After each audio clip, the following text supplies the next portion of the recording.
Hey guys, sorry I haven't put anything out for a while. I am busy. I have a job, and on my work vehicle I started having issues with my VTEC solenoid. Now, when I had a diagnostic done, they said it was the VTEC solenoid oil pressure switch, which is this right here. I just replaced it. It's a 22 millimeter, and it'll have to be a deep socket. I used an O2 sensor socket, but you have to take the whole thing off to get to that, because it sits in this guard, and you can't get a socket around it when it's in the guard. It's really not that difficult. It's just difficult if you're on the side of a highway and it's about to rain. You're in the middle of Georgia trying to work. You have 3 10 millimeter long bolts. It bolts up. It's best to take this bolt out, holds the power steering hose, and it sits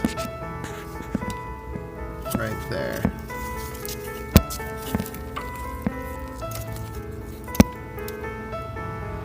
See those holes right there? That's where it bolts up. It's right next to the header. So it's kind of difficult to get to, but just move this out of the way. And it's not that difficult. If you are stranded on the side of the highway, if you feel like doing this, you can pull it off, go to an AutoZone, get some brake cleaner, and spray this out. Because you want to clean out this filter some too. Mine's not that bad actually.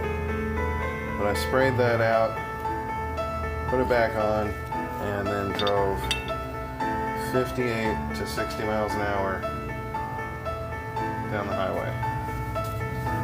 Just put your hazards on and be safe.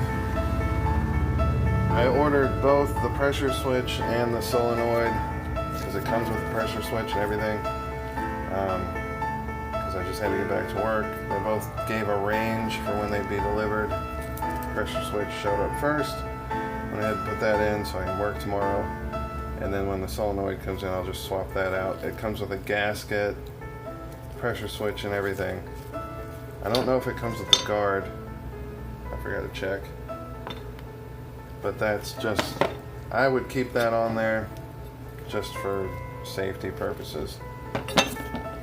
There you go. Don't get stuck.